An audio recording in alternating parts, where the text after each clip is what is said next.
mutual time to get together as adults. It was only after 22 hours did law enforcement try to spring the trap and claim they were actually 15. And still try to meet up with Mr. Fletcher. The mood of the text messages immediately changed.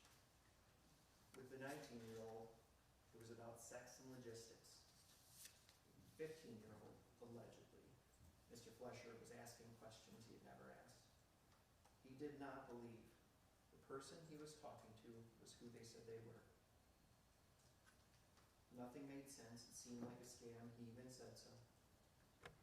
Even if it wasn't a scam, and it was in fact a 15-year-old, he needed to stop it, and he did. 8 minutes. After a 22-hour conversation with this individual, it took less than 8 minutes for Mr. Fletcher to end it. He blocked them, so they could not contact him anymore, because they were still trying to meet up with him, despite claiming they were 15. He never tried to meet up with them. He never tried to contact them again. He was still arrested. Any allegation that he ever wanted to have sex with a 15-year-old is just plain wrong. If he wanted to do that, he would not have blocked them. He would not have, he would have actually tried to meet up with them for sex as they were proposing. Before the parties reached an agreement in this case, Mr. Fletcher was prepared to take this to a jury. We were scheduled in December for 12 of his peers in this county who might not appreciate or approve of what he was doing to decide if he was in fact guilty under the law.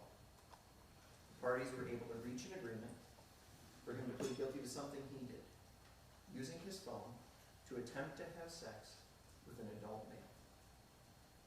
That is the crime that this court must sentence him for. Attempting to have consensual sex with an adult. It's something that happens in our community every day and often goes unpunished by the courts.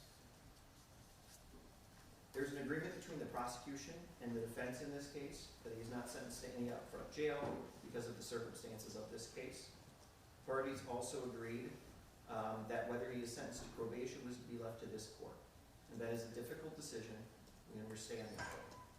Under Michigan law, for this court to put Mr. Fletcher on probation, he must have had a rehabilitative need to be addressed. As covered in depth in the sentencing memorandum, Mr. Fletcher has no such need. This court has a comprehensive pre-sentence report that neither party objected to that indicates both subjectively and objectively through the compass assessment he does not appear to have a need or risk that needs to be addressed on probation.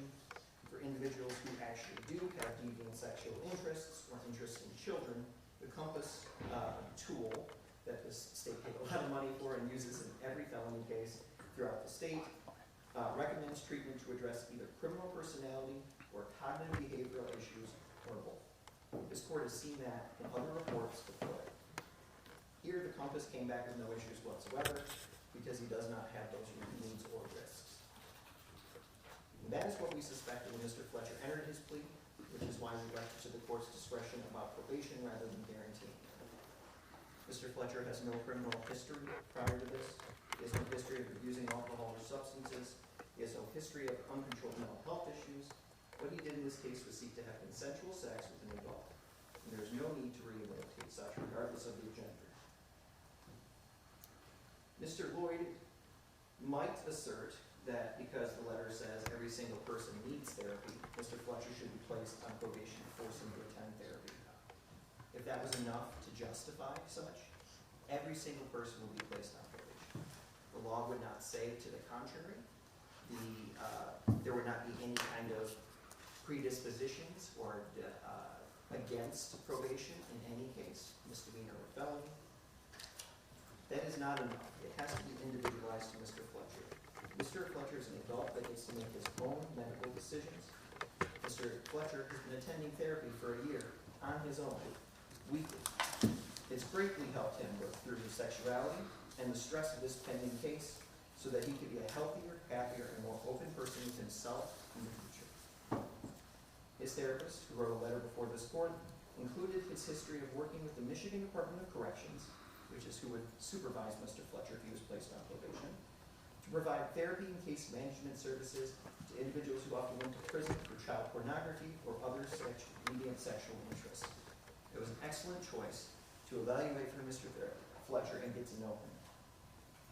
His therapist's professional opinion is that he could not justify recommending that Mr. Fletcher continue in his therapy according to the clinical criterion that he must follow. His therapist is the professional with the advanced degrees and experience. He's prescribing the product, and even he agrees there is no justification to recommend further therapy. Whether Mr. Fletcher chooses to go on his own is up to him. Mr. Lloyd cannot upset that recommendation just because he wants Mr. Fletcher on probation, and this court should not practice medicine from the bench and override the highly qualified professional opinion of the individual who's been working with Mr. Fletcher for a year. If this court does find, as the court could, some rehabilitative need despite all the evidence to the contrary, the court should strike some of the recommended conditions in this case. Mr. Fletcher admitted to attempting to have consensual sex with an adult, something that no one is prosecuted for generally. Despite such, it's recommended he be placed on essentially a sex offender probation conditions probation. Conditions specifically 1.2, 1.5, 1.12, 1.15, and 9.10, the same ones that were mentioned in my sentencing memorandum, would essentially prohibit him from being around anyone under the age of 17 other than his son, require sexual abuse programming, and add over his entire digital life to his probation officer. These conditions, and for a period of 2 years of probation, which is a longer probation, are not individually tailored to him, do not address or assess risks and needs of which there are none, and do not reduce recidivism. They're merely punishment. Mr. Fletcher has been on strict bond conditions, less or more recently under this court, for almost a year without any alleged violations. For a while, that included no internet, no text messaging, anything capable of those things. He had to return to a landline phone, and communication with his attorneys was quite difficult until this court allowed him to communicate.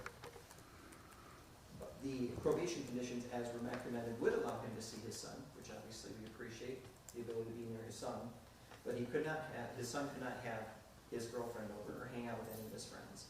He would be very limited in going to see any of his son's school events or hang out with family around the holidays, with nieces and nephews who were younger than 18.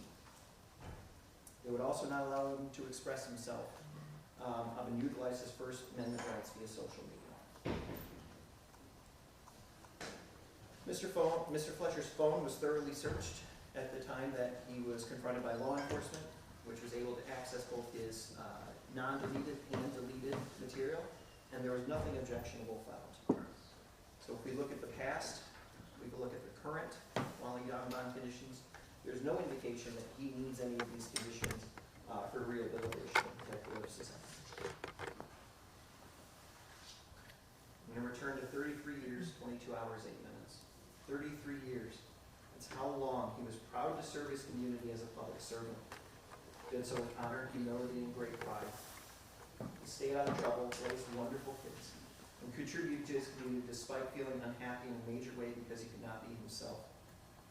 22 hours, that's how long law enforcement continued a sexual conversation with him to entice him before revealing that they were not who they said they were.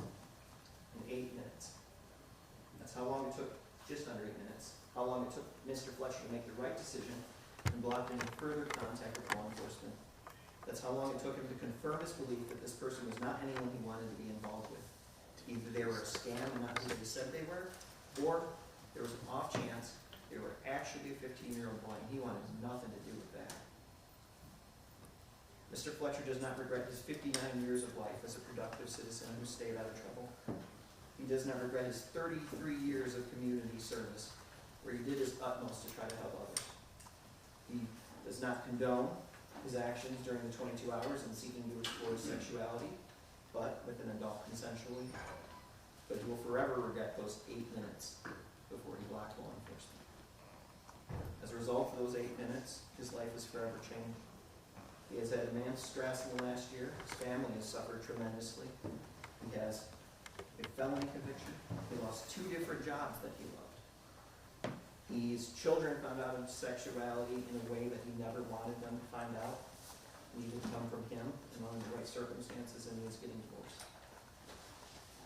this because he sought to have sex with another consenting adult, which almost always goes unpunished in this community. He asked this court to follow the agreement of the parties and sentence him to no jail, to follow the law, even if it's difficult, and not sentence him to probation because he has no assessed risks or needs. And if this court does sentence him to probation, to strike those conditions that are not tailored individually to Mr. Fletcher. Mr. Fletcher never wanted to have sex with a child. It's just not true. That is not who Mr. Fletcher is. It has never been who Mr. Fletcher is, and it will never be Mr. Fletcher. Thank you. Thank you. Mr. Fletcher, would you like to make a statement? Your Honor, I have nothing to add to what Mr. Whitman said. All right, thank you. Mr. Lloyd? Your Honor, you'll have to forgive me. I initially thought this might be a shorter hearing, but with the statements that Mr. Whitman has made in his sentencing brief as well as today, I will have to respond. Initially, Your Honor, we're not here because the defendant was a public servant. Obviously, all the media is here because he was a public servant. It's not something for the court to consider in regards to whether he was a public servant or not. Secondly, we're not here because the defendant was looking to have consensual sex with an adult. This office has never charged two gay men for having sex. It's not a thing that occurs. What we are here is because the original charges were computers using to commit a crime for the purposes of having sex with a minor, and also children accosting for immoral purposes. Those were the original charges that we were actually here. Now, Mr. Wickman cites incorrectly in his brief that you are bound to only consider the charge that he actually pled to. Factually incorrect. I actually have case law here, Your Honor. It would be People of the State of Michigan versus Lonnie Todd Barnes. It's Court of Appeals Opinion 332, Mishat 494, which basically states that a defendant, or that the trial court was permitted to use evidence of alleged previous sexual assault committed by defendant to depart from sentencing guidelines. The whole issue here is really that you are allowed to consider the original charges as well as other things when you consider here. There's also People of the State of Michigan versus Lauricio Johnson. It's a published case, but we do not have citations on it yet. And it said that the trial court wasn't precluded from considering defendant's conduct that supported charges on charge which the jury didn't even convict on. Judge was allowed to look at those when they made their sentencing decisions. The whole point being, Your Honor, is that for him to say you must only look at the charge, and in charge that Mr. Wickman agreed to, that his defendant agreed to, that the people agreed to, that's fine. The court does that every day. But the court's also allowed to consider what the original charges are. And the original charges is the fact that this defendant, when presented the opportunity to say no or I'm out in regards to knowing that the individual was 15 years old, he did not. So, since it's been reported in the LSJ already, not factually, not correct, as of yesterday, I think it's important that we actually understand what the reasoning was that the people actually charged this case. Court has it in the pre-sentence report, but as the court's well aware, the pre-sentencing report isn't something that's actually going to get to the media or anyone else because it's a protected document. It is found, though, in the police report. And so I'd like to just start at the point of where the detective actually says that he is 15. Now understand, Your Honor, when I speak to most individuals that are what are known as chatters, the individuals who portray a minor child who are on things such as Grindr, they advise me that when they say they're 15, the conversation immediately stops and they usually are blocked. It's how it works for 99% of the cases. It's that 1% of the cases are the people that they worry about, the people who want to continue talking, who want to set up having sex. And so if we go with where it starts at by Detective Scheib, I'm 15, is that okay? Defendant, how could you host at 15? No, understand, Your Honor, hosting is a term which means that you will be the person that actually has the location, and the other person will come to that location in order to have sex. There had already been a prior conversation, which is included within that pre-sentence report, that the detective who was playing the male at that point would be the one that would host, and that the defendant would come to have fellatio with the defendant. Sounds like a scam. Why you say you're 20? Detective Shive, my family is gone, so I'm home alone for a few days. They left a 15-year-old home alone for a few days. Detective Shive, I can't say I'm 15 on Grindr. Defendant, I know, but you could have said 18. Detective Shive, yeah, my mom leaves all the time. I'm capable of taking care of myself, LOL. Defendant, have you been with a man before? Detective Shive, only BJ's. Given or receive? Detective Shive, both. When you start. And then defendant again, if mom is gone, why can't you host until 5? That's where it begins. Why are you asking a 15-year-old of why can't he come over earlier if you don't want to have sex with the 15-year-old?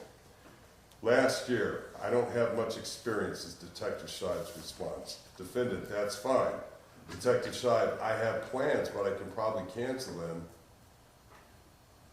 Defendant, what are you doing? Anything fun? Detective Shive, I was just going to go to the mall with my friends.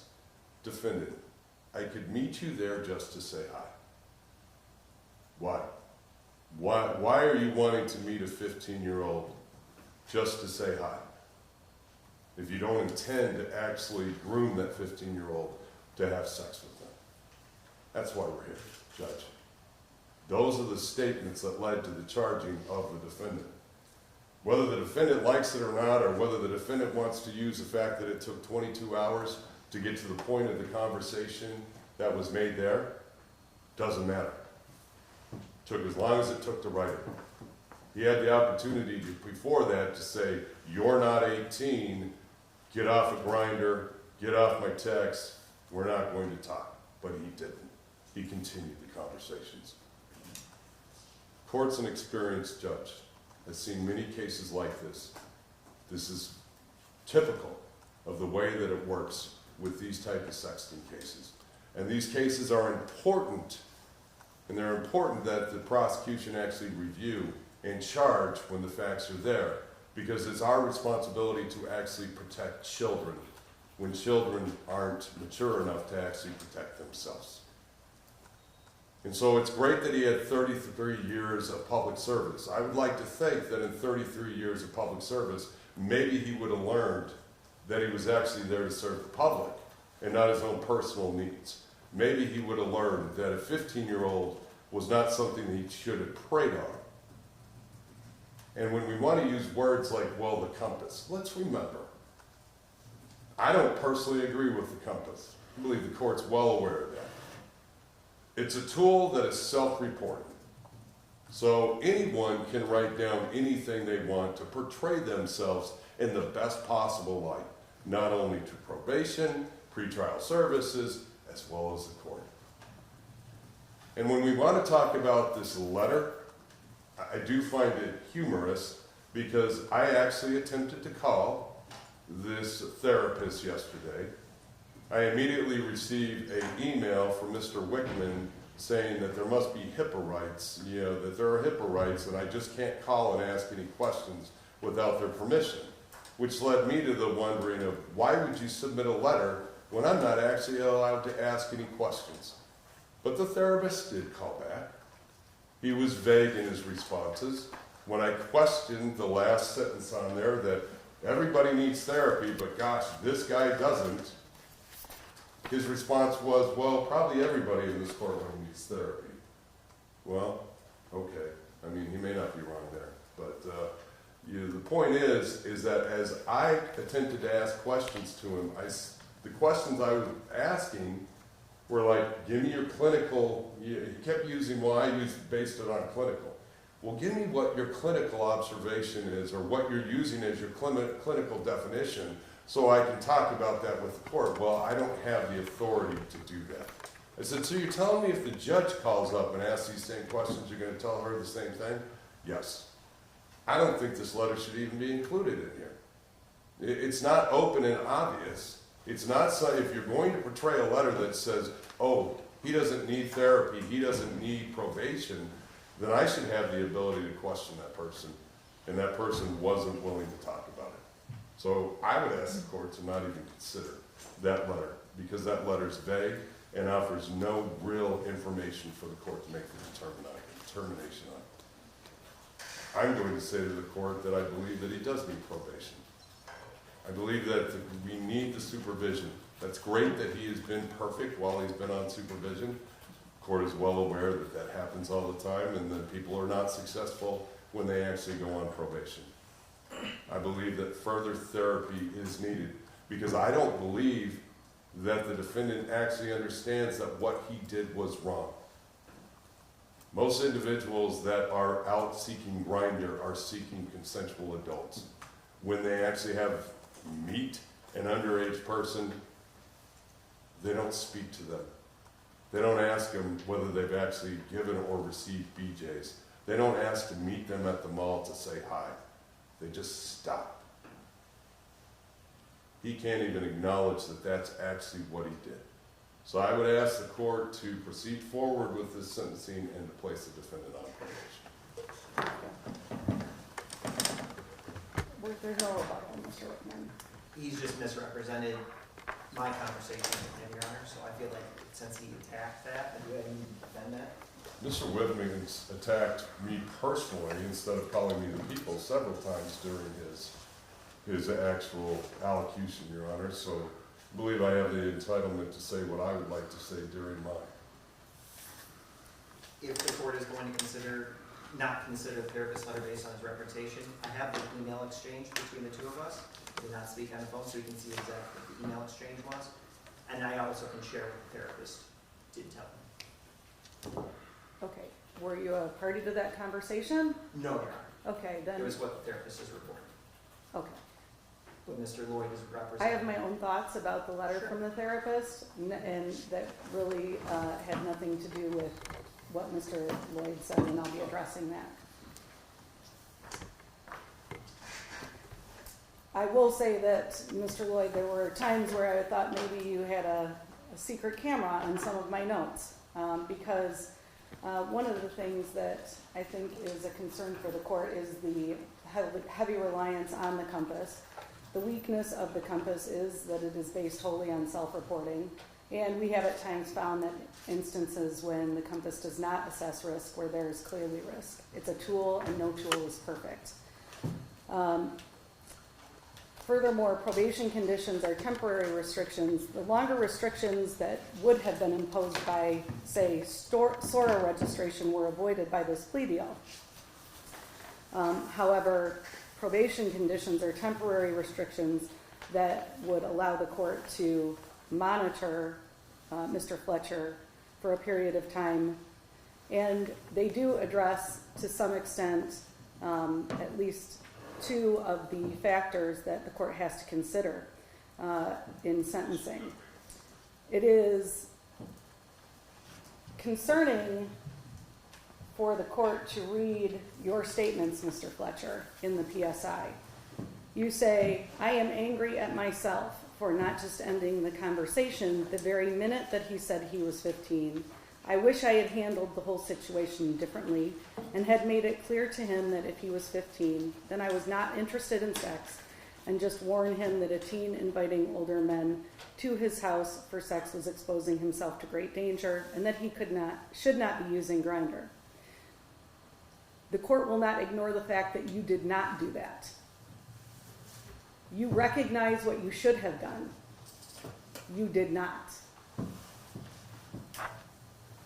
The court cannot consider acquitted conduct. However, the conduct here is not acquitted conduct. It formed the basis for charges that were ultimately dismissed as part of a plea agreement that can be considered by the court in fashioning an appropriate sentence. That is supported by the cases cited by Mr. Lloyd, and furthermore by two somewhat recent unpublished Court of Appeals opinions, both People versus Allers and People versus Bradley. In Allers, the court specifically says, while a trial court may not consider acquitted conduct at sentencing, there is no such restriction against considering dismissed charges. The trial court did not clearly err in considering the dismissed charge. In Bradley, the court says, this court has recognized that a sentencing court may consider the nature of a plea bargain and the charges that were dismissed in exchange for the plea for which the court is sentencing. And our Supreme Court has recognized that conduct beyond the sentencing offense can be considered for purposes of departing from the guidelines. Certainly, if it can be considered for a departure, it can be considered for an in-guideline sentence that is not being used to justify a departure. The court has to consider rehabilitation of the defendant, protection of society, deterrence, and punishment. I will not abdicate that responsibility for rehabilitation to a counselor who is paid for by the defendant and who doesn't even claim to be addressing the potential predatory conduct presented here. This counselor indicates in his letter that he is acknowledging the impact of criminal charges on self, family, and community, developing coping skills for hard feelings, and creating plans for a healthy future, not seeking out a 15-year-old for sexual contact.